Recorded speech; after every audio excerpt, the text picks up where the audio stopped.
ನಮಸ್ತೆ ವೀಕ್ಷಕರೇ, ಶುಭೋದಯ. ವಿಶೇಷ ನೇರ ಪ್ರಸಾರ ಜ್ಯೋತಿಷ ಕಾರ್ಯಕ್ರಮ ಬೃಹತ್ ಜಾತಕಂಗೆ ತಮ್ಮೆಲ್ಲರಿಗೂ ಆತ್ಮೀಯ ಸ್ವಾಗತ. ನಾನು ಮಂಜರಿ ಹೊಂಬಾಳಿ.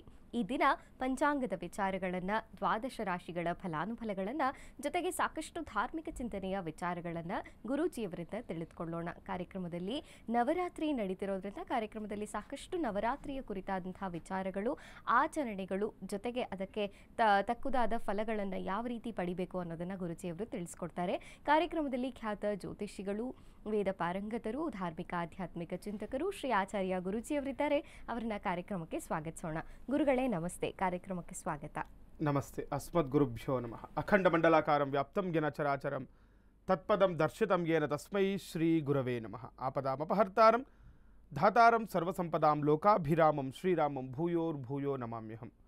ಮನೋಜವನ್ ಮಾರುತತುಲ್ಯ ವೇಗಂ ಜಿತೇಂದ್ರಿಯ ಬುದ್ಧಿಮತಾನ್ ವರಿಷ್ಠಂ ವಾತಾತ್ಮಜನ್ ವಾನರಯೂಥ ಮುಖ್ಯಂ ಶ್ರೀರಾಮಧೂತಂ ಶಿರಸಾ ನಮಾಮಿ. ಜೈ ಶ್ರೀಮನ್ನಾರಾಯಣ. ವೀಕ್ಷಕರೇ, ಗುರುಗಳನ್ನು ಸ್ವಾಗತಿಸಿದ್ದೇವೆ. ಮೊದಲನೇದಾಗಿ ಈ ದಿನದ ಪಂಚಾಂಗದ ವಿಚಾರ ಹೇಗಿದೆ, ಇವತ್ತಿನ ಪಂಚಾಂಗ ಏನು ಹೇಳುತ್ತೆ, ಗುರುಗಳಿಂದ ಕೇಳೋಣ. ಗುರುಗಳೇ, ತಿಥಿರ್ವಿಷ್ಣುಸ್ತಥಾವಾರೋ ನಕ್ಷತ್ರಂ ವಿಷ್ಣುರೇವ ಚ ಯೋಗಶ್ಚ ಕರ್ಣಂಚೈವ ಸರ್ವಂ ವಿಷ್ಣುಮಯಂ ಜಗತ್ತು. ತಿಥಿ, ವಾರ, ನಕ್ಷತ್ರ, ಯೋಗ ಮತ್ತು ಕರ್ಣಗಳನ್ನು ನಾವು ಪಂಚಾಂಗಗಳು ಅಂತ ಹೇಳ್ತೇವೆ. ಯಾರೆಲ್ಲ ಪ್ರಾತಃ ಕಾಲಗಳಲ್ಲಿ ಈ ಪಂಚಾಂಗಗಳನ್ನು ಶ್ರವಣವನ್ನು ಮಾಡ್ತಾರೆ ನೋಡಿ, ಈ ಪಂಚಾಂಗ ಕೇಳಿಸ್ಕೊಳ್ಳೋದ್ರಿಂದ ಮತ್ತು ಈ ಪಂಚಾಂಗ ಹೇಳುವುದರಿಂದನೂ ಕೂಡ, ಪಠಣ ಮಾಡೋದ್ರಿಂದ ಕೂಡ ನಮಗೆ ಅನೇಕ ಫಲ ಸಿಗುವಂಥದ್ದಾಗುತ್ತೆ. ಆ ದಿನ ಕೂಡ ಅಭಿವೃದ್ಧಿ ಅಂತ ಹೇಳ್ತಾರೆ. ಹಾಗಾಗಿ ಈ ದಿನದ ಪಂಚಾಂಗವನ್ನು ನೋಡೋಣ. ಈ ದಿನ ವಿಶ್ವಾವಸುನಾಮ ಸಂವತ್ಸರ, ದಕ್ಷಿಣಾಗಿನ ಶರದೃತು, ಆಶ್ವೀಜ ಮಾಸ.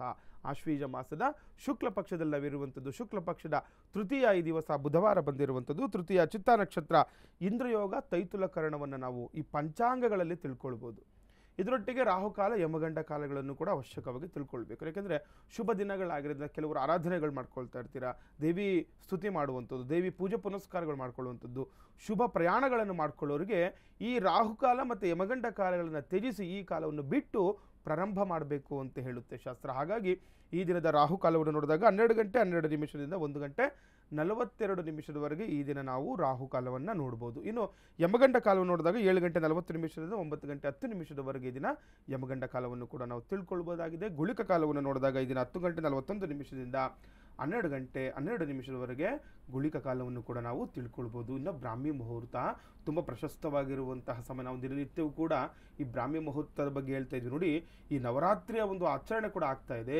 ಈ ನವರಾತ್ರಿಗಳಲ್ಲಿ ಯಾರೆಲ್ಲ ಹೆಂಗಳೆಯರು, ಹೆಣ್ಣು ಮಕ್ಕಳಿರ್ತೀರಾ, ಈ ಬ್ರಾಹ್ಮಿ ಮುಹೂರ್ತದಲ್ಲಿ ಎದ್ದು ನಿಮಗೆ ಬೇಕಾದಂತಹ ಪೂಜೆ ಪುನಸ್ಕಾರಗಳನ್ನಾಗಲಿ, ಅಥವಾ ಹುತ್ತಕ್ಕೆ ಆಲೆರೆಯುವಂಥ ತಂತ್ರವನ್ನಾಗಲಿ, ಅಥವಾ ಅಶ್ವತ್ಥ ವೃಕ್ಷ ಪ್ರದಕ್ಷಿಣೆಗಳನ್ನಾಗಲಿ ಮಾಡಿಕೊಂಡಾಗ ಏನಾಗುತ್ತೆ, ಶೀಘ್ರವಾಗಿ ನೀವು ಅಂದುಕೊಂಡಂತಹ ಕೆಲಸಗಳು ಶೀಘ್ರಗತಿಯಲ್ಲಿ ನಿಮಗೆ ಫಲ ಸಿಗುತ್ತೆ ಅಂತ. ಹಾಗಾಗಿ ಇದರಿಂದ ಬ್ರಾಹ್ಮಿ ಮುಹೂರ್ತ ನೋಡಿದಾಗ 4 ಗಂಟೆ 34 ನಿಮಿಷದಿಂದ 5 ಗಂಟೆ 22 ನಿಮಿಷದವರೆಗೆ ಈ ದಿನ ಬ್ರಾಹ್ಮಿ ಮುಹೂರ್ತವನ್ನು ನೋಡ್ಬೋದು. ಇನ್ನು ಸೂರ್ಯೋದಯ ಮತ್ತು ಸೂರ್ಯಾಸ್ತಮ 6 ಗಂಟೆ 9 ನಿಮಿಷಕ್ಕೆ ಸೂರ್ಯೋದಯವಾದರೆ 6 ಗಂಟೆ 14 ನಿಮಿಷಕ್ಕೆ ಈ ದಿನ ಸಂಜೆ ಸೂರ್ಯ ಅಸ್ತಮವಾಗುವುದನ್ನು ಕೂಡ ನಾವು ನೋಡ್ಬೋದಾಗಿದೆ. ವೀಕ್ಷಕರೇ, ಈ ದಿನದ ಪಂಚಾಂಗವನ್ನು ಗುರುಗಳಿಂದ ತಿಳಿದುಕೊಂಡಿದ್ದೇವೆ. ಇನ್ನು ದ್ವಾದಶ ರಾಶಿಗಳ ಫಲಾನುಫಲ ಈ ದಿನ ಹೇಗಿದೆ ತಿಳಿದುಕೊಳ್ಳೋಣ. ಕಾರ್ಯಕ್ರಮದಲ್ಲಿ ನೀವು ಕೂಡ ಕರೆ ಮಾಡಬಹುದು. ನಿಮಗೆ ಯಾವುದೇ ಪ್ರಶ್ನೆಗಳಿದ್ರು, ಯಾವುದೇ ಸಮಸ್ಯೆಗಳಿದ್ರು ನೇರವಾಗಿ ಗುರುಗಳ ಬಳಿ ಮಾತನಾಡಿ ಪರಿಹಾರಗಳನ್ನು ಕಂಡುಕೊಳ್ಳಬಹುದಾಗಿದೆ. ಇನ್ನು ಇವತ್ತು 12 ರಾಶಿಗಳ ಫಲಾನುಫಲ ಹೇಗಿದೆ, ಯಾವ ರಾಶಿಗೆ ಶುಭ ಫಲ, ಯಾವ ರಾಶಿಗೆ ಅಶುಭ ಫಲ, ಗುರುಗಳಿಂದ ತಿಳಿದುಕೊಳ್ಳೋಣ. ಗುರುಗಳೇ, ಯಾದೇವಿ ಸರ್ವಭೂತೇಷು ಶ್ರದ್ಧಾರೂಪೇಣ ಸಂಸ್ಥಿತ ನಮಸ್ತಸ್ಯೈ ನಮಸ್ತಸ್ಯೈ ನಮಸ್ತಸ್ಯೈ ನಮೋ ನಮಃ. ತುಂಬ ವಿಶೇಷವಾಗಿರುವಂತಹ ದಿನಗಳಲ್ಲಿ ನಾವಿದ್ದೀವಿ. ಯಾಕೆಂದರೆ ನವರಾತ್ರಿ ಪ್ರಾರಂಭ ಆಗಿರುವಂಥದ್ದು. ಧಾರ್ಮಿಕ ವಿಚಾರವಾಗಿ ದಿನನಿತ್ಯವೂ ಕೂಡ ನಾವು ಒಂದೊಂದು ರೀತಿಯ ವಿಚಾರಗಳನ್ನು ಮಾತಾಡ್ತಾ ಇದ್ದೀವಿ. ಈ ನವರಾತ್ರಿಗಳ ವಿಶೇಷ, ನಾವು ಹಿಂದಿನ ದಿನಗಳಲ್ಲಿ ಕೂಡ ನವರಾತ್ರಿ ಪ್ರಾರಂಭದ ದಿನಗಳಿಂದನೂ ಕೂಡ ನವರಾತ್ರಿಯ ಒಂದು ದೇವಿಯ ಬಗ್ಗೆ ನಾವು ಹೇಳ್ತಾ ಇರುವಂಥದ್ದು. ಈ ದಿನ ತುಂಬ ವಿಶೇಷವಾಗಿರುವಂತಹ ದಿನ. ಚಂದ್ರಘಂಟಾ ದೇವಿಯ ಆರಾಧನಾ ಕ್ರಮ ಯಾವ ರೀತಿ ಇರಬೇಕು, ಈ ಆರಾಧನೆಯಿಂದ ಏನೆಲ್ಲ ಅನುಕೂಲಗಳನ್ನು ನಾವು ಪಡ್ಕೊಳ್ಬೋದು ಮತ್ತು ಇದರ ಮಹತ್ವವೇನು, ಎಲ್ಲವನ್ನೂ ಕೂಡ ನಾವು ಸರಳವಾಗಿ ನಿಮಗೆ ದಿನ ತಿಳಿಸ್ಕೊಡುವಂಥ ಪ್ರಯತ್ನವನ್ನು ಮಾಡ್ತಾ ಇದ್ದೇವೆ. ಇದರೊಟ್ಟಿಗೆ ದ್ವಾದಶ ರಾಶಿಗಳು: ಮೇಷ, ವೃಷಭ, ಮಿಥುನ, ಕಟಕ, ಸಿಂಹ, ಕನ್ಯಾ, ತುಲ, ವೃಶ್ಚಿಕ, ಧನಸ್ಸು, ಮಕರ, ಕುಂಭ ಮತ್ತು ಮೀನರಾಶಿ. ಈ 12 ರಾಶಿಗಳನ್ನೇ ದ್ವಾದಶ ರಾಶಿಗಳು ಅಂತ ಹೇಳುವಂಥದ್ದು. ಪ್ರಥಮ ರಾಶಿ ಮೇಷರಾಶಿಯವರಿಗೆ ನೋಡೋಣ. ಇದನ್ನ ಏನೆಲ್ಲ ಅನುಕೂಲಗಳಿದೆ ಅಥವಾ ಅನಾನುಕೂಲಗಳಿದೆ ಅಂತ ನೋಡಿ. ದಿನ ಮೇಷರಾಶಿಯವರಿಗೆ ತಾಯಿಯಿಂದ ಹಣ ಪಡೆದುಕೊಳ್ಳುವ ಸಾಧ್ಯತೆ ಇತ್ತು. ಒಳ್ಳೆ ವಿಚಾರ ನೋಡಿ. ಯಾವಾಗ ನಮ್ಮ ಒಂದು ಕುಟುಂಬದವರಿಂದ ಅಥವಾ ತಾಯಿಯಿಂದ ಹಣ ಬರುತ್ತೆ, ಯಾಕೆಂದರೆ ತಾಯಿಯ ಆಶೀರ್ವಾದ ತುಂಬ ಬಹಳ ಮುಖ್ಯ ಅಂತ ನೋಡಿ. ಯಾವುದೋ ಒಂದು ಕೆಲಸ ಕಾರ್ಯ ಮಾಡಬೇಕು ಅಂದ್ಕೊಳ್ತಿರ್ತೀರ, ಯಾವುದೋ ಒಂದು ವಿಚಾರಕ್ಕೆ ಹಣದ ಅಭಾವ, ಹಣದ ಕೊರತೆ ಆಗಿರ್ಬೋದು ನೋಡಿ ತಾಯಿಯಿಂದ ಹಣ ಪಡೆದುಕೊಳ್ಳುವಂತಹ ಅವಕಾಶಗಳು ಈ ದಿನ ನಿಮಗೆ ಮೇಷರಾಶಿಯವ್ರಿಗೆ ಇರುವಂಥದ್ದು. ಇನ್ನು ಅತಿಯಾದ ಕೋಪವನ್ನು ತಪ್ಪಿಸ್ಕೊಳ್ಬೇಕು. ನೋಡಿ ಯಾವುದೇ ಆಗಲಿ, ಯಾವುದೇ ಕೆಲಸ ಕಾರ್ಯ ಆಗಬೇಕು ಅಂತಂದರೆ ಕೋಪಕ್ಕೆ ತುತ್ತಾಗಬಾರ್ದು. ಹಾಗಾಗಿ ಏನಾದರೂ ಕೆಲಸ ಕಾರ್ಯ ಆಗಬೇಕಂದ್ರೆ ಮೇಷರಾಶಿಯವರು ಯಾರೆಲ್ಲ ಇದ್ದೀರಾ ನೋಡ್ಕೊಳ್ಳಿ, ತಾಯಿ ಆಶೀರ್ವಾದವನ್ನು ಪಡ್ಕೊಳ್ಳಿ, ಕೋಪವನ್ನು ತಪ್ಪಿಸುವಂಥ ಗಮನವನ್ನು ಕೊಡಬೇಕು, ಕೋಪವನ್ನು ಕಡಿಮೆ ಮಾಡ್ಕೊಳ್ಳಿ, ಎಲ್ಲ ಕೆಲಸ ಕಾರ್ಯಗಳ ಯಶಸ್ಸನ್ನು ನೀವು ಪಡ್ಕೊಳ್ಬೋದು. ವಾಹನ ಖರೀದಿಸುವ ಬಗ್ಗೆ ಕೂಡ ಆಲೋಚನೆ ಮಾಡ್ತೀರಾ ಅಂತ ಹೇಳ್ತಾ ಇದ್ರು ಮೇಷರಾಶಿಯವರಿಗೆ. ಕೆಲವರು ಇರ್ತಾರೆ, ಏನೋ ಒಂದು ಗಾಡಿ ತಗೊಳ್ಬೇಕು, ಹಬ್ಬದ ದಿನಗಳು ಬೇರೆ ಅಂದ್ಕೊಂಡಿರ್ತಾರೆ, ಎಷ್ಟೋ ದಿನದಿಂದ ನಾವು ಈ ರೀತಿ ಈ ಸರಿ ನವರಾತ್ರಿಗೆ, ಈ ಸರಿ ದಸರಾಗೆ ಏನೋ ಒಂದು ತಗೊಳ್ಬೇಕು. ಯಾಕಂದರೆ ಕೆಲವೊಂದು ಕಡೆ ದಸರಾ ಒಂದು ಕೊಡುಗೆ ಅಂತಲೂ ಕೂಡ ಕೊಡ್ತಾರೆ, ಆಫರ್ಸ್ ಕೂಡ ಇರುವಂಥದ್ದು ಇರುತ್ತೆ. ಹಾಗಾಗಿ ಈ ಸಮಯದಲ್ಲಿ ನಾವು ವಾಹನ ಖರೀದಿ ಮಾಡಬೇಕು ಅಂದ್ಕೊಂಡು ಯಾರು ಇರ್ತೀರಾ ಮೇಷರಾಶಿಯವರಿಗೆ ಶುಭಪ್ರದ ಇದೆ. ಏನಾದರೂ ಮನಸ್ಸಲ್ಲಿ ಆ ರೀತಿ ಆಲೋಚನೆ ಇತ್ತು ಅಂತಂದರೆ ಅದರ ಕಡೆ ಗಮನವನ್ನು ಕೊಡಿ, ಅನುಕೂಲ ಕೂಡ ಆಗುವಂಥದ್ದು ಮೇಷರಾಶಿಯವರಿಗೆ. ಇನ್ನು ವೃಷಭ ರಾಶಿಯವರಿಗೆ ಇದನ್ನು ನೋಡಿದಾಗ ವೃಷಭ ರಾಶಿಯವರಿಗೆ ಸ್ನೇಹಿತರಿಂದ ಬೆಂಬಲ ಸಿಗಲಿದೆ ಅಂತ ಹೇಳ್ತಾ ಇದೆ. ಒಳ್ಳೆ ವಿಚಾರ. ವೃಷಭ ರಾಶಿಯವರಿಗೆ ನಿಮ್ಮ ಒಂದು ಯಾರು ಸಹಪಾಠಿಗಳು ಇರ್ತಾರೆ ಅವರಿಂದ ನಿಮ್ಗೆ ಯಾವುದೊಂದು ಕೆಲಸ ಕಾರ್ಯಕ್ಕೆ ನಿಮ್ಗೆ ಅವರಿಂದ ಅನುಕೂಲಗಳಾಗುವಂಥದ್ದು. ನಿಮ್ಮ ಆರೋಗ್ಯದ ಬಗ್ಗೆ ಜಾಗೃತ ವಹಿಸುವುದು ತುಂಬ ಸೂಕ್ಷ್ಮವಾಗಿರುವಂಥ ವಿಚಾರ. ಯಾರೆಲ್ಲ ವೃಷಭ ರಾಶಿಗಳಿದ್ದೀರಾ ನೋಡಿ, ಕೆಲವೊಂದು ವಾತಾವರಣ ಬದಲಾವಣೆಯಿಂದ ಆರೋಗ್ಯ ಸಮಸ್ಯೆ ಇದ್ದೇ ಇರುತ್ತೆ, ಅದು ಸರ್ವೇ ಸಾಮಾನ್ಯ. ಆದರೆ ಅದರ ಕಡೆ ನೀವು ಕೆಲವೊಬ್ಬರು ಏನು ಮಾಡ್ತಾರೆ, ಅಜಾಗರೂಕತರಾಗಿಬಿಡ್ತಾರೆ, ಅಂದರೆ ಆರೋಗ್ಯದ ಗಮನವನ್ನೇ ಕೊಡೋದಿಲ್ಲ. ಆ ರೀತಿ ಮಾಡಬಾರ್ದು. ಆರೋಗ್ಯದ ಕಡೆ ಸಣ್ಣ ಪುಟ್ಟ ವಿಚಾರ ಆದರೂ ಕೂಡ ಅದರ ಕಡೆ ಜಾಗೃತರಾಗಿ ಗಮನವನ್ನು ಕೊಡಬೇಕು ಅಂತ ಹೇಳ್ತಾ ಇದೆ. ಕುಟುಂಬದಲ್ಲಿ ವಿವಾದಗಳನ್ನು ತಪ್ಪಿಸಲು ಕೂಡ ಪ್ರಯತ್ನ ಮಾಡಬೇಕು. ಯಾರೆಲ್ಲ ವೃಷಭ ರಾಶಿಗಳಿದ್ದಾರೆ ನೋಡಿ, ಮನೆಯಲ್ಲಿ ಒಂದು ಕುಟುಂಬ ಅಂತ ಬಂದಾಗ ಯಾವುದೋ ಒಂದು ವಿಚಾರಕ್ಕೆ ಕಾರಣಾಂತರಗಳಿಂದ ವಿರಸಗಳಾಗುವಂಥದ್ದು, ಜಗಳಗಳಾಗುವಂಥದ್ದು, ವಿವಾದಗಳಾಗುವಂಥದ್ದು ಆಗ್ತಾ ಇರುತ್ತೆ. ಈ ದಿನ ವೃಷಭ ರಾಶಿಯವರು ಯಾರೆಲ್ಲ ಮನೆಯಲ್ಲಿ ಇರ್ತೀರಾ ಆ ರೀತಿ ಆಗುವಂತಹ ವಿವಾದಗಳಿಂದ ದೂರ ಇರಲಿಕ್ಕೆ ಇವತ್ತು ನೀವು ಪ್ರಯತ್ನ ಪಟ್ಟಿರೋದ್ರಿಂದ ಕುಟುಂಬ ಬಲಗೊಳ್ಳುವಂತಹ ವಿಚಾರ ಕೂಡ ಇವತ್ತು ನೀವು ಆಲೋಚನೆ ಮಾಡ್ಬೋದು ವೃಷಭ ರಾಶಿಯವರು. ಇನ್ನು ಮಿಥುನ ರಾಶಿಯವರಿಗೆ ಇದನ್ನು ನೋಡಿದಾಗ ನೋಡಿ, ಈ ದಿನ ಮಾನಸಿಕ ನೆಮ್ಮದಿ ಕಳೆದುಕೊಳ್ಳುವ ಸಾಧ್ಯತೆ ಹೆಚ್ಚು ಅಂತ ಹೇಳ್ತೀನಿ. ಮಿಥುನ ರಾಶಿಯವರು ಸ್ವಲ್ಪ ಜಾಗೃತರಾಗಿರಬೇಕಾಗುತ್ತೆ ಇವತ್ತು. ಯಾಕಂದರೆ ನೋಡಿ, ತುಂಬ ಚೆನ್ನಾಗಿ ಕಷ್ಟಪಟ್ಟು ಕೆಲಸ ಕಾರ್ಯ ಮಾಡ್ತಾ ಇರ್ತೀರಾ, ಅಥವಾ ಏನೋ ಒಂದು ವಿಚಾರಕ್ಕೆ ಯಾರೋ ಏನೋ ಹೇಳಿಬಿಡ್ತಾರೆ, ಅದರಿಂದ ಏನಾಗುತ್ತೆ ಮಾನಸಿಕವಾಗಿ ಕುಗ್ಗಿ ಹೋಗುವಂಥ ವಿಚಾರ. ನೋಡಿ, ಕೆಲವೊಂದು ವ್ಯಕ್ತಿಪರ ಆಗ್ಬೋದು, ವೈಯಕ್ತಿಕ ವಿಚಾರಗಳಾಗ್ಬೋದು, ಕೆಲವೊಬ್ರು ಆ ರೀತಿಯಲ್ಲಿ ಇರ್ತಾರೆ. ಈಗ ಮಿಥುನ ರಾಶಿ ಅಂತ ಬಂದಾಗ ಸ್ವಲ್ಪ ಇವರ ಸ್ವಭಾವನೆ ಆ ರೀತಿ ಇರುತ್ತೆ. ಯಾಕಂದರೆ ಯಾರಾದರೂ ಏನಾದರೂ ಅಂದರೆ ಅದನ್ನು ಸಹಿಸ್ಕೊಳ್ಳಲ್ಲ, ಮತ್ತು ತುಂಬ ಮನಸ್ಸಿನ ಆಳಕ್ಕೆ ಹಾಕೊಂಡ್ಬಿಡ್ತಾರೆ. ಹಾಗಾಗಿ ಆ ರೀತಿ ಮಾಡೋ ಅವಶ್ಯಕತೆ ಇಲ್ಲ. ಸ್ವಲ್ಪ ಜಾಗೃತರಾಗಬೇಕು ನೀವು. ಏನೋ ಒಂದು ವಿಚಾರ ಯಾರೋ ಒಬ್ರು ಏನೋ ಒಂದು ಹೇಳಿದ್ರು ಅಂತ ನಿಮ್ಮ ಮನಸ್ಸನ್ನು ಕೆಡಿಸ್ಕೊಂಡ್ರೆ ಏನಾಗುತ್ತೆ, ಅದರಿಂದ ಅನಾನುಕೂಲಗಳು, ಯಾವ ಕಾರ್ಯಗಳು ಕೂಡ ಬೇಗನೆ ಆಗೋದಿಲ್ಲ, ಮತ್ತೆಲ್ಲ ತುಂಬ ದಿನ ಕೂಡ ವ್ಯರ್ಥ ಅಂತ ಹೇಳುತ್ತೆ. ಹಾಗಾಗಿ ಸ್ವಲ್ಪ ಜಾಗೃತರಾಗಿರೋದು ತುಂಬ ಒಳ್ಳೆಯದು ಮಿಥುನ ರಾಶಿಯವರು. ಇನ್ನು ವ್ಯವಹಾರದಲ್ಲಿ ಧನ ವ್ಯಯ ಆಗುವಂಥ ಸಂದರ್ಭ ನೋಡಿ, ಮಾನಸಿಕವಾಗಿ ಚೆನ್ನಾಗಿಲ್ಲ, ಮನಸ್ಸಲ್ಲಿ ಜನ ಇಲ್ಲ, ಮನೇಲೇನು ಜಗಳ ಮಾಡ್ಕೊಂಬಂದ್ರೆ ಅಂದರೆ ವ್ಯವಹಾರಗಳು ಕೈ ಎತ್ತಲ್ಲ ಅಂತ ಹೇಳ್ತಾರೆ. ಯಾವುದು ಕೂಡ ತೊಂದರೆನೇ ಅದು. ಹಾಗಾಗಿ ಇದರಿಂದ ಧನ ವ್ಯಯ ಆಗುವಂಥದ್ದು ನೋಡಿ, ಹಣ ಕಳ್ಕೊಂಡ್ಬಿಡ್ತೀರಾ, ಎಲ್ಲೋ ವ್ಯವಹಾರ ಮಾಡೋಕ್ಕೆ ಹೋಗ್ತೀರಾ, ಏನೋ ಒಂದು ತಲೆಯಲ್ಲಿ ಚೆನ್ನಾಗಿರಲ್ಲ, ಯಾಕಂದರೆ ನೆಮ್ಮದಿ ಇರಲ್ಲ, ಮಾನಸಿಕವಾಗಿ ತೊಂದರೆಗಳ ತೊಳಲಾಟ ಇರುತ್ತೆ, ಅನುಭವಿಸ್ತಾ ಇರ್ತಾರೆ. ಇಂಥ ವಿಚಾರದಲ್ಲಿ ಏನಾಗ್ಬಿಡುತ್ತೆ, ವ್ಯವಹಾರದಲ್ಲಿ ಅನಾನುಕೂಲಗಳಾಗುವಂಥದ್ದು, ಹಣದಿಂದ ಮೋಸ ಹೋಗುವಂಥದ್ದು, ಹಣ ಕಳ್ಕೊಳ್ಳುವಂಥದ್ದೆಲ್ಲ ಆಗುತ್ತೆ. ಹಾಗಾಗಿ ತುಂಬ ಜಾಗ್ರತೆ ಮಿಥುನ ರಾಶಿಯವರು ಇದನ್ನು ವಹಿಸಬೇಕು ಅಂತ. ಇನ್ನು ಕರ್ಕಾಟಕ ರಾಶಿಯವರಿಗೆ ನೋಡಿದಾಗ ಇದನ್ನು ಆರ್ಥಿಕ ಪರಿಸ್ಥಿತಿ ಸುಧಾರಿಸಿದೆ. ಕರ್ಕಾಟಕ ರಾಶಿಯವರಿಗೆ ತುಂಬ ಶುಭಪ್ರದ, ಹಣದ ವಿಚಾರವಾಗಿ ಅನುಕೂಲ ಇದೆ, ಆರ್ಥಿಕ ಪರಿಸ್ಥಿತಿ ಸುಧಾರಣೆ ಕಂಡುಕೊಳ್ಬೋದು. ವ್ಯಾಪಾರದಲ್ಲಿ ಹೆಚ್ಚಳ ಕೂಡ ಆಗುವಂಥದ್ದು, ವ್ಯಾಪಾರದಲ್ಲಿ ತುಂಬ ಚೆನ್ನಾಗಿರುತ್ತೆ ನೋಡಿ. ಯಾಕಂದರೆ ಹಬ್ಬದ ವಾತಾವರಣ ಇರೋದ್ರಿಂದ ನಿಮ್ಮ ವ್ಯಾಪಾರಗಳು, ಯಾರೆಲ್ಲ ವ್ಯಾಪಾರಸ್ಥರು ಇರ್ತಾರೆ, ಕೆಲವೊಬ್ಬರು ಈ ಹಣ್ಣು ತರಕಾರಿಗಳನ್ನು ವ್ಯಾಪಾರ ಮಾಡುವಂಥರಾಗಲಿ ಅಥವಾ ಯಾವುದೇ ವ್ಯಾಪಾರ ಆಗಲಿ, ಯಾಕಂದರೆ ಶುಭಪ್ರದವಾದ ದಿನಗಳಿದ್ದಾಗ ಎಲ್ಲ ಶುಭ ಕಾರ್ಯಗಳು ನಡೀತಾ ಇರುತ್ತೆ. ಆ ಬೇಕಾಗಿರೋ ವಸ್ತುಗಳು ಮಾರಾಟ ಆಗಲಿಕ್ಕೂ ಕೂಡ ತುಂಬ ಶುಭಪ್ರದ, ವ್ಯಾಪಾರ ಚೆನ್ನಾಗಿರುತ್ತೆ, ಅಭಿವೃದ್ಧಿ ಕೂಡ ಸಂಕೇತ ಇರುತ್ತೆ, ಅದರ ತೊಂದರೆಗಳು ಕೂಡ ಉಂಟಾಗುವ ಸಾಧ್ಯತೆ ಇದೆ. ಅದರ ಎಚ್ಚರಿಕೆಯನ್ನು ಜಾಗ್ರತೆ ವಹಿಸಬೇಕು. ಕೆಲವೊಂದು ನೋಡಿ ಒಳ್ಳೇದಾಗ್ತಾಯಿದೆ, ಅದರಿಂದನೇ ಕೆಟ್ಟದಿದ್ದೇ ಇರುತ್ತೆ, ತಲೆ ಕೆಡಿಸ್ಕೋಬಾರ್ದು. ಅದರಲ್ಲಿ ಏನೇ ತೊಂದರೆ ಬಂದ್ರೂ ಕೂಡ ಅದನ್ನು ನಿಭಾಯಿಸಿಕೊಂಡು ಕೆಲಸ ಕಾರ್ಯಗಳನ್ನು ಮಾಡ್ಕೊಳ್ಳಿ, ಒಳ್ಳೆಯದಾಗುತ್ತೆ ಕರ್ಕಾಟಕ ರಾಶಿಯವರಿಗೆ. ಇನ್ನು ಸಿಂಹರಾಶಿಯವರಿಗೆ ಈ ದಿನ ನೋಡಿದಾಗ ನೋಡಿ, ಸಿಂಹರಾಶಿಯವರಿಗೆ ಪಿತ್ರಾರ್ಜಿತ ಆಸ್ತಿ ವ್ಯವಹಾರಕ್ಕೆ ಸಂಬಂಧಪಟ್ಟ ವಿಚಾರಗಳಲ್ಲಿ ಮಾತುಕತೆ ಉಂಟಾಗುತ್ತೆ ಅಂತ ಹೇಳ್ತಾ ಇದ್ದೀವಿ. ಸಿಂಹರಾಶಿಯವ್ರು ನಾವು ಪದೇ ಪದೇ ಹೇಳ್ತಿದ್ದೀವಿ, ಯಾಕಂದರೆ ಆಸ್ತಿ ವಿಚಾರ ಇವಾಗ ಬೇಡ. ಯಾಕಂದರೆ ಈ ತಿಂಗಳು ಸ್ವಲ್ಪ ಕಷ್ಟ, ಯಾಕೆ ಹಿಂದಿನ ತಿಂಗಳಲ್ಲಿ ನಾವು ಪಿತೃಪಕ್ಷಗಳು ಮಾಡ್ಕೊಂಡಿರ್ತೀವಿ. ಇವಾಗಲೂ ಕೂಡ ಎಷ್ಟೋ ಜನ ಪಿತೃಗೆ ಸಂಬಂಧಪಟ್ಟಂತಹ ಈ ದಸರಾಗಳಲ್ಲಿ ಕೂಡ ಈ ಪಿತೃಗೆ ಸಂಬಂಧಪಟ್ಟಂಥ ಪೂಜೆ ಮಾಡ್ತಾ ಇರ್ತಾರೆ. ಅವ್ರ ಮುಂದೆ ನಾವು ಆಸ್ತಿ ವಿಚಾರವಾಗಿ ಮಾತಾಡುವಂಥದ್ದು, ಆಸ್ತಿ ವಿಚಾರ ಮಾರಾಟ ಮಾಡಿದ್ರೆ ಯಾರಿಗೆ ಆಗಲಿ ಒಳ್ಳೆಯದಾಗಲ್ಲ. ಹಾಗಾಗಿ ಸ್ವಲ್ಪ ಸಿಂಹರಾಶಿಯವರು ಯಾರಲ್ಲಿ ಇದ್ದೀರಾ ಏನಾದರೂ, ಯಾಕಂದರೆ ಈ ಟೈಮಲ್ಲೇ ಬಂದ್ಬಿಡುತ್ತೆ ಅದು. ಕೆಲವೊಬ್ರು ನೋಡಿ, ಈಗ ದೇವರು ನಮ್ಮನ್ನು ಪರೀಕ್ಷೆ ಮಾಡ್ತೇನೆ ಅಂತ ಹೇಳ್ತಾ ಇರ್ತಾರೆ. ಹಾಗಾಗಿ ಇಂಥ ಸಂದರ್ಭವನ್ನು ನೀವು ಯಾವ ರೀತಿ ಉಪಯೋಗಿಸ್ಕೊಳ್ತೀರಾ, ಯಾವ ರೀತಿ ಅದನ್ನು ನಿಭಾಯಿಸ್ತೀರಾ, ಅದು ಬಹುಮುಖ್ಯ ಪಾತ್ರ ವಹಿಸುತ್ತೆ ನಿಮ್ಮ ಜೀವನದಲ್ಲಿ. ಹಾಗಾಗಿ ಏನಾದರೂ ಪಿತ್ರಾರ್ಜಿತ ಆಸ್ತಿ ವ್ಯವಹಾರ ಬಂತು ಅಂದರೆ ಸ್ವಲ್ಪ ಜಾಗೃತರಾಗಿರೋದು ತುಂಬ ಒಳ್ಳೆಯದು ಅಂತ ಹೇಳ್ತಾ ಇದೆ. ಮತ್ತು ಆರೋಗ್ಯ ಸಮಸ್ಯೆ ಕೂಡ ಕಾಣುತ್ತೆ ಅಂತ ಸಿಂಹರಾಶಿಯವರು ಆರೋಗ್ಯದ ಬಗ್ಗೆ ಗಮನವನ್ನು ಹರಿಸಿ ಅನುಕೂಲ ಆಗುವಂಥದ್ದು ಈ ದಿನ ಸಿಂಹರಾಶಿಯವರಿಗೆ. ಇನ್ನು ಕನ್ಯಾ ರಾಶಿಯವರಿಗೆ ಈ ದಿನ ನೋಡಿದಾಗ ನೋಡಿ, ಈ ದಿನ ಖರ್ಚು ಹೆಚ್ಚಾಗುತ್ತದೆ. ಖರ್ಚಿನ ಮೇಲೆ ಕಡಿವಾಣ ಹಾಕಬೇಕು. ಸಾಮಾನ್ಯವಾಗಿ ಹಬ್ಬದ ವಾತಾವರಣ, ಬಟ್ಟೆ ತಗೊಳ್ಳಿಕ್ಕೆ ಅಥವಾ ಪೂಜೆ ಪುನಸ್ಕಾರಗಳಿಗೆ ಖರ್ಚು ಮಾಡುವಂತಹ ಅವಕಾಶಗಳಿರುತ್ತೆ. ಆದರೆ ವೃಥಾ ಹಣ ವ್ಯಯ ಮಾಡಬಾರ್ದು, ದುಂದು ವೆಚ್ಚ ಮಾಡಬಾರ್ದು. ಖರ್ಚಿನ ಮೇಲೆ ಹಿಡಿತ ಇರಬೇಕಾಗುತ್ತೆ ಈ ದಿನ ಕನ್ಯಾ ರಾಶಿಯವರಿಗೆ. ಕೆಲವರಿಗೆ ವಿದೇಶ ಪ್ರಯಾಣ ಸಾಧ್ಯತೆ ಕೂಡ ಇರುವಂಥದ್ದು. ಯಾರೆಲ್ಲ ಕನ್ಯಾ ರಾಶಿಗಳು ಇದನ್ನು ನೋಡ್ಕೊಳ್ಳಿ, ವಿದೇಶಕ್ಕೆ ಸಂಬಂಧಪಟ್ಟಂಥ ವಿಚಾರ ಹೇಳ್ತಾ ಇರುವಂಥದ್ದು. ಕೆಲವೊಬ್ಬರು ಅಲ್ಲಿ ಸ್ಟಡಿ ಮಾಡಲಿಕ್ಕೆ ನೋಡ್ತಾ ಇರ್ತೀರಾ, ಅಥವಾ ಏನೊಂದು ವ್ಯವಹಾರ ಉದ್ಯೋಗಕ್ಕೆ ನೋಡ್ತಾ ಇರ್ತೀರಾ, ಅಂಥವ್ರಿಗೆ ಶುಭಪ್ರದ ಅಂತ ಹೇಳ್ತಾ ಇದೆ. ಇನ್ನು ಧಾರ್ಮಿಕ ಕಾರ್ಯಕ್ರಮಗಳಲ್ಲಿ ಆಸಕ್ತಿ ಕೂಡ ಹೆಚ್ಚಾಗುವಂಥದ್ದು. ಕನ್ಯಾ ರಾಶಿಯವರಿಗೆ ಶುಭಪ್ರದವಾಗಿರುವಂಥದ್ದು ಅಂತ ಹೇಳ್ತಾ ಇದ್ದೀವಿ. ಯಾಕಂದರೆ ಪೂಜೆ ಪುನಸ್ಕಾರಗಳಲ್ಲಿ ಕೂಡ ಆಸಕ್ತಿ ಹೆಚ್ಚಾಗುತ್ತೆ. ಈಗ ಸಾಮಾನ್ಯವಾಗಿ ಮನೇಲಿ ಹೇಳ್ತಾ ಇರ್ತಾರೆ, ಹಬ್ಬದ ದಿನಗಳು ದೇವಸ್ಥಾನಕ್ಕೆ ಹೋಗಿ ಬನ್ನಿ ಅಥವಾ ಏನೋ ಒಂದು ಪೂಜೆ ಮಾಡಿ ಅಂತ ಹೇಳ್ತಾ ಇರ್ತಾರೆ. ಕೆಲವರು ತಲೆ ಕೆಡಿಸ್ಕೊತಾ ಇರಲ್ಲ, ಸಾಮಾನ್ಯವಾಗಿ ಇರುತ್ತೆ ಮನೇಲಿ ಒಬ್ಬರಾದರೂ ಈ ಥರ ಇರ್ತಾರೆ. ಅಂಥವ್ರಿಗೂ ಕೂಡ ಇದನ್ನು ಅಂದರೆ ಆಸಕ್ತಿ ಹೆಚ್ಚಾಗುತ್ತೆ. ದೇವ ಪೂಜೆ ಪುನಸ್ಕಾರ ಮಾಡ್ಕೊಳ್ಲಿಕ್ಕೆ, ಯಾವುದೋ ಒಂದು ಶಕ್ತಿ ದೇವಸ್ಥಾನಕ್ಕೆ ಹೋಗುವಂಥದ್ದು, ಅಥವಾ ದಸರಾ ನೋಡ್ಲಿಕ್ಕೆ ಹೋಗುವಂಥದ್ದು, ಅಥವಾ ಯಾವುದೋ ದೇವರ ದರ್ಶನ ಮಾಡ್ಕೊಳ್ಲಿಕ್ಕೂ ಕೂಡ ಶುಭಪ್ರದ ಆಗುತ್ತೆ ಅಂತ ಹೇಳ್ತಾ ಆಸಕ್ತಿ ಕೂಡ ಹೆಚ್ಚಾಗುವಂಥದ್ದು ಈ ದಿನ ಕನ್ಯಾ ರಾಶಿಯವರಿಗೆ. ಇನ್ನು ತುಲಾರಾಶಿಯವರಿಗೆ ಇದನ್ನು ನೋಡಿದಾಗ ನೋಡಿ, ತುಲಾರಾಶಿಯವರಿಗೆ ಸೋಮಾರಿತನದಿಂದ ದೂರ ಇರಬೇಕು. ಯಾರೆಲ್ಲ ತುಲಾರಾಶಿಗಳಿದ್ರೆ ಗಮನದಲ್ಲಿ ಇಟ್ಕೊಳ್ಳಿ. ಯಾವುದೋ ಒಂದು ಕೆಲಸ ಆಗಬೇಕು ಅಂತಂದರೆ ಸೋಂಬೇರಿತನ ಅಂದರೆ ಸೋಮಾರಿತನ, ಅದನ್ನು ದೂರ ಮಾಡ್ಕೊಳ್ಬೇಕು ನೀವು. ಹಾಗಾಗಿ ಆ ರೀತಿ ಜಾತಕ ಫಲದಲ್ಲಿದೆ. ಇವತ್ತು ಸೋಮಾರಿತನದಿಂದಲೇ ಎಷ್ಟೋ ಕೆಲಸ ಕಾರ್ಯಗಳು ತೊಂದರೆಗಳು ಈಡಾಗುವಂತಹ ಸಂದರ್ಭ ನೋಡಬೇಕು. ಆದಾಯದ ಮೂಲಗಳು ಕೂಡ ಹೆಚ್ಚಾಗುವಂಥ ಸಾಧ್ಯತೆ ಕೂಡ ಇದೆ. ಅಂದರೆ ನಿಮ್ಮ ಮೂಲಗಳು ಜಾಸ್ತಿ ಆಗುತ್ತೆ. ಏಕೆ, ಯಾವಾಗ ನೀವು ಕೆಲಸ ಕಾರ್ಯಗಳಲ್ಲಿ ಮಗ್ನರಾಗ್ತೀರಾ, ಸೋಂಬೇರಿತನವನ್ನು ದೂರ ಮಾಡ್ತೀರಾ, ಅಭಿವೃದ್ಧಿಯ ಸಂಕೇತ ಅಂತ ಅಂದ್ಕೊಂಡ್ಬಿಡಿ.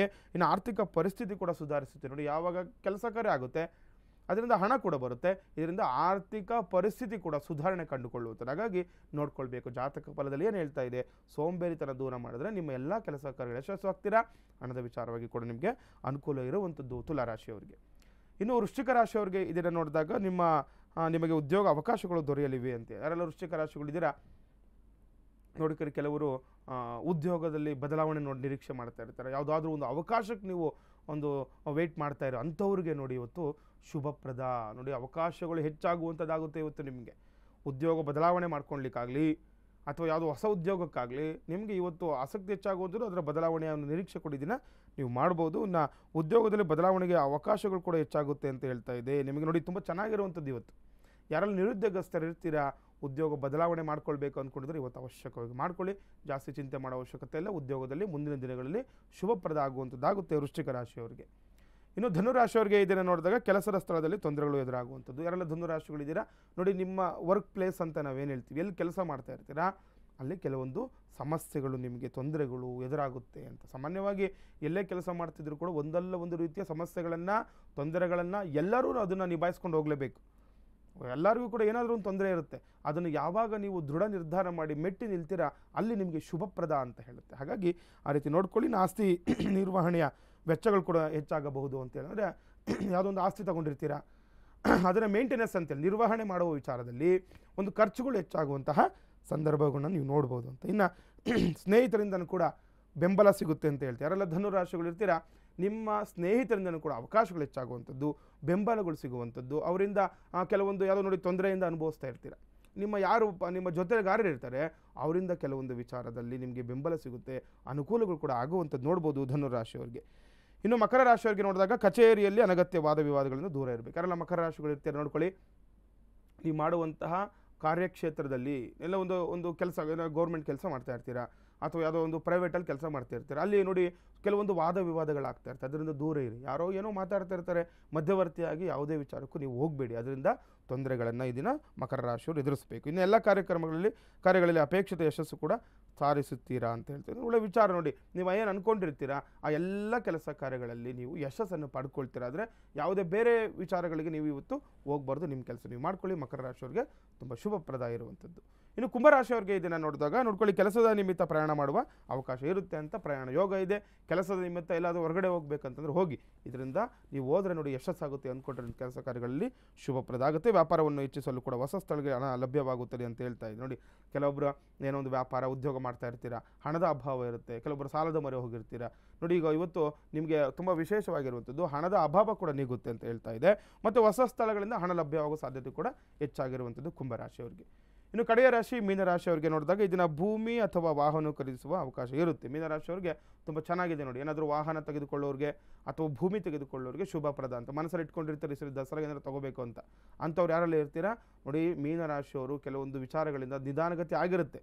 ಹಾಗಾಗಿ ಈ ವರ್ಷ ಏನು ತಲೆ ಕೊಡಿಸ್ಕೋಬೇಡಿ. ಈ ರೀತಿ ಒಳ್ಳೆ ವಿಚಾರಗಳಿರೋದ್ರಿಂದ ಏನಾದರೂ ಸೈಟ್ ತೊಗೋಬೇಕು, ಮನೆ ಕಟ್ಕೊಳ್ಬೇಕಂತಿದ್ರೆ ಈ ವರ್ಷ ಆಗುತ್ತೆ, ಚೆನ್ನಾಗಿರುತ್ತೆ, ಮಾಡ್ಕೊಳ್ಬೋದು. ಎಚ್ಚರಿಕೆಯಿಂದ ವಾಹನ ಚಲಾವಣೆ ಮಾಡಬೇಕಾದ್ರೆ, ಏನಾದರೂ ವಾಹನದಲ್ಲಿ ಹೋಗುವಾಗ ಅಥವಾ ವಾಹನ ಚಲಾವಣೆ ಮಾಡುವಾಗ ಎಚ್ಚರಿಕೆಯಿಂದ ಇವತ್ತು ಇರಬೇಕು ಮೀನರಾಶಿಯವರು. ವೀಕ್ಷಕರೇ, ಪ್ರತಿದಿನವೂ ಧಾರ್ಮಿಕ ಚಿಂತನೆಯ ವಿಚಾರಗಳನ್ನು, ಸಾಕಷ್ಟು ವಿಚಾರಗಳನ್ನು ಗುರೂಜಿಯವರು ತಿಳಿಸ್ತಾ ಬಂದಿದ್ದಾರೆ. ವಿಶೇಷವಾಗಿ ನವರಾತ್ರಿ ಆರಂಭವಾಗಿದೆ, ನವರಾತ್ರಿಯ 3ನೇ ದಿನದಲ್ಲಿದ್ದೇವೆ. ದೇವಿಯ ಆರಾಧನೆಯ ಕುರಿತು ಗುರೂಜಿಯವರು ತಿಳಿಸ್ತಿದ್ರು. ಯಾವ ದಿನ ಯಾವ ದೇವಿಯ ಆರಾಧನೆಯನ್ನು ಮಾಡಬೇಕು, ಹೇಗೆ ಮಾಡಬೇಕು, ಆ ರೀತಿ ಆರಾಧನೆ ಮಾಡೋದ್ರಿಂದ ಯಾವೆಲ್ಲ ಫಲಗಳು ನಮಗೆ ಉಂಟಾಗತ್ತೆ ಅನ್ನೋದು.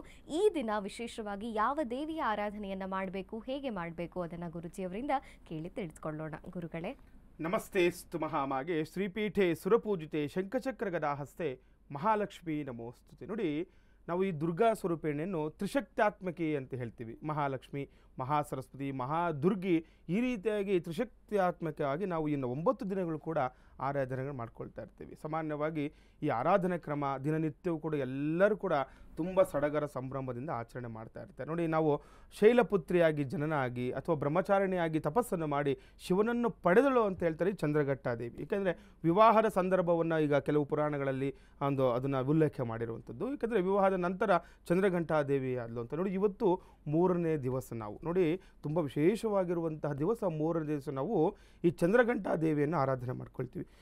ಯಾಕೆ ಚಂದ್ರಘಂಟ ಅಂತ ಬಂತು ಅಂತಂದರೆ, ನೋಡಿ, ಚಂದ್ರನನ್ನು ಅಂದರೆ ಗಂಟೆಯ ರೂಪವಾಗಿ ಚಂದ್ರನ ಹಣೆಯಲ್ಲಿ ತಿಲಕವಾಗಿ ಧರಿಸಿದ್ದಾಳೆ ಅನ್ನುವಂಥ ಸಂಕೇತವಾಗಿ ನಾವು ಚಂದ್ರಘಂಟಾದೇವಿ ಅಂತ ಹೇಳ್ತೀವಿ. ತುಂಬ ವಿಶೇಷವಾಗಿರುವಂತಹ ತೇಜೋವನ್ನು ಉಳ್ಳುವಂಥವಳು, ನೋಡಿ, ಬಂಗಾರದ ಬಣ್ಣ ಉಳ್ಳುವಂಥವಳು, ಬಿಳಿಯ ವಸ್ತ್ರವನ್ನು ಧರಿಸಿರುವಂಥವಳು ಅಂತ. ಯಾಕೆಂದರೆ ಕೆಲವೊಂದು ವರ್ಣನೆ ಮಾಡುವಂಥದ್ದಿರುತ್ತೆ.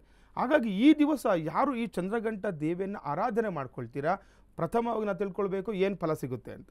ಇನ್ನು ಆರಾಧನಾ ಕ್ರಮ ತಿಳ್ಕೊಳ್ಬೇಕು. ಸಾಮಾನ್ಯವಾಗಿ ಈಗ ಕೆಲವರು ನೋಡಿ, ನಮ್ಮ ಒಂದು ಸಂಪ್ರದಾಯದಲ್ಲಿ ಒಂದು ಸ್ಯಾರಿ ಉಟ್ಕೊಳ್ಳೋದ್ರೂ ಕೂಡ ಯಾರೆಲ್ಲ ಈಗ ಹೆಣ್ಣು ಮಕ್ಕಳು ಆರಾಧನೆ ಮಾಡ್ಕೊಳ್ತೀರ ಅದರಲ್ಲೂ ತುಂಬ ವಿಶೇಷ.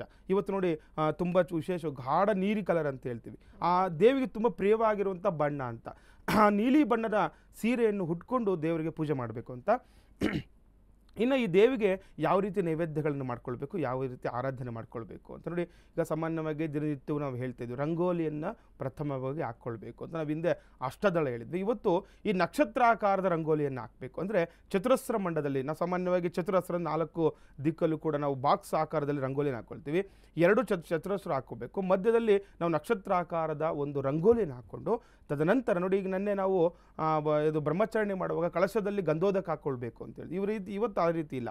ಇವತ್ತು ಆರಾಧನೆ ಕ್ರಮ ಏನು ಅಂತಂದರೆ, ದುರ್ಗಾ ಸ್ವರೂಪಿಣಿ ಆಗಿರುವಂತಹ ವಿಗ್ರಹ ಆರಾಧನೆ ಮಾಡ್ಕೊಳ್ಬೋದು, ಅಥವಾ ಚಿತ್ರಪಟ ಏನು ಫೋಟೋ ಅಂತ ನಾವು ಹೇಳ್ತೀವಿ, ಫೋಟೋದಲ್ಲಿ ಚಂದ್ರಘಂಟಾ ದೇವಿಯನ್ನು ಇವತ್ತು ನಾವು ಆರಾಧನೆ ಮಾಡ್ಕೊಳ್ಳೋದು ತುಂಬ ಪ್ರಶಸ್ತವಾಗಿರುತ್ತೆ.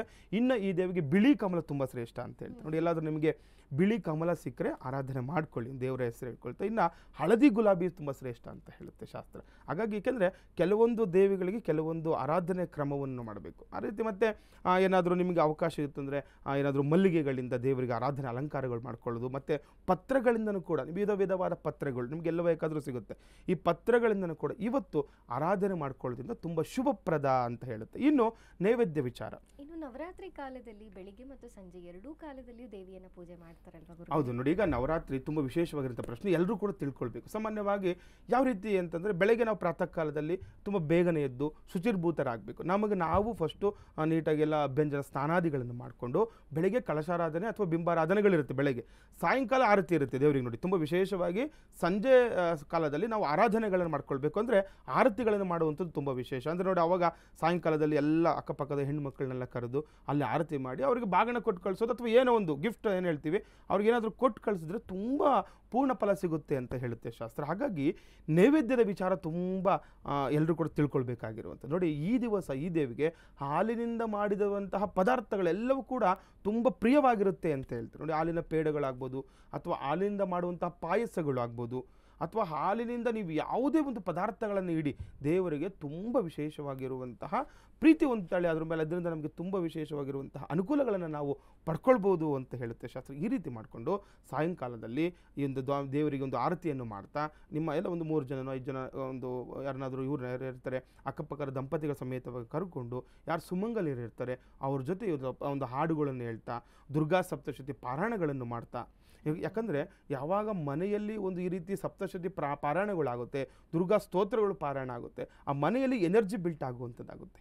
ಯಾಕಂದರೆ ನಮಗೆ ಪೂರ್ಣ ಫಲ ಸಿಗಬೇಕು ನಾವು ಮಾತ್ರನೇ ಮಾಡ್ಕೊಳ್ಳೋದಲ್ಲ, ಯಾರಾದರೂ ಆಗ ನಿಮ್ಮ ಸಂಬಂಧದಲ್ಲಿ ಅಕ್ಕಪಕ್ಕದವ್ರನ್ನ ಕರೆದು ಮಾಡಿ ಪೂಜೆ ತುಂಬ ಒಳ್ಳೆ ಫಲವನ್ನು ಪಡ್ಕೊಳ್ಬೋದು ಅಂತ ಹೇಳುತ್ತೆ. ಇನ್ನು ಶುಕ್ರಗ್ರಹ ಅಧಿಪತಿ ಅಂತ ಹೇಳ್ತೀವಿ. ಈಗ ಜ್ಯೋತಿಷ್ಯ ಶಾಸ್ತ್ರದ ಮುಖಾಂತರವಾಗಿ ಕೆಲವು ಗುರುಗಳು ನಾವು ಯಾಕೆ ಆರಾಧನೆ ಮಾಡ್ಕೊಳ್ಬೇಕು, ಇದರಿಂದ ಏನು ನಮಗೆ ಅನುಕೂಲಗಳಾಗುತ್ತೆ ಅದನ್ನು ಕೂಡ ನಾವು ತಿಳ್ಕೊಳ್ಬೇಕು.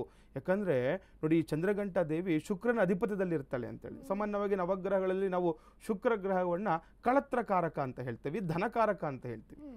ಈಗ ನೋಡಿ, ಈಗ ಏನಾದರೂ ಹಣ ಚೆನ್ನಾಗಿ ಬಂತು ಅಂದರೆ ಕಾರು ಏನೋ ಮನೆ ಕಟ್ಕೊಂಡ್ಬಿಟ್ರೆ ನಿಂಗೆ ಏನಪ್ಪ ಶುಕ್ರದಶೆ ಅಂತ ಹೇಳ್ತಾರಲ್ವ, ಆ ರೀತಿ ನೋಡಿ, ಯಾರಿಗೆ ಹಣದ ವಿಚಾರವಾಗಿ ತೊಂದರೆ ಅನುಭವಿಸ್ತಾ ಇದ್ದೀರಾ, ಸಾಲ ಬಾಧೆಯಿಂದ ಇರ್ತೀರಾ, ಅಂಥವರು ಹಣದ ಅವಶ್ಯಕತೆ ಯಾರಿಗಿದೆ, ಎಲ್ಲರಿಗೂ ಕೂಡ ಹಣದ ಅವಶ್ಯಕತೆ ಇರುತ್ತೆ.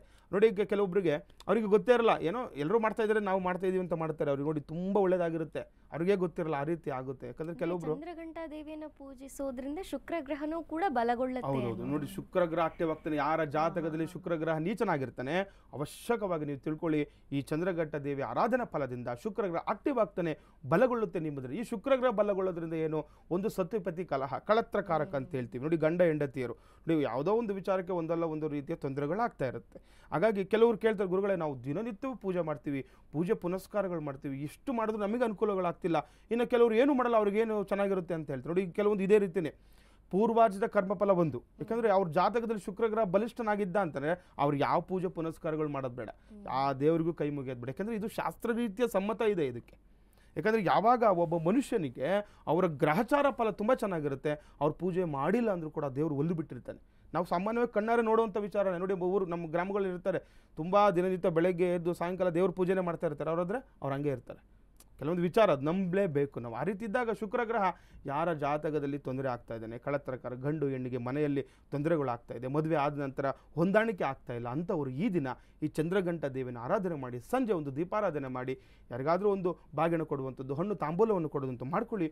ಆ ದೇವಿಯ ಆಶೀರ್ವಾದದಿಂದ ಎಲ್ಲವೂ ಕೂಡ ಸುಭೀಕ್ಷ ಆಗುತ್ತೆ ಅಂತ.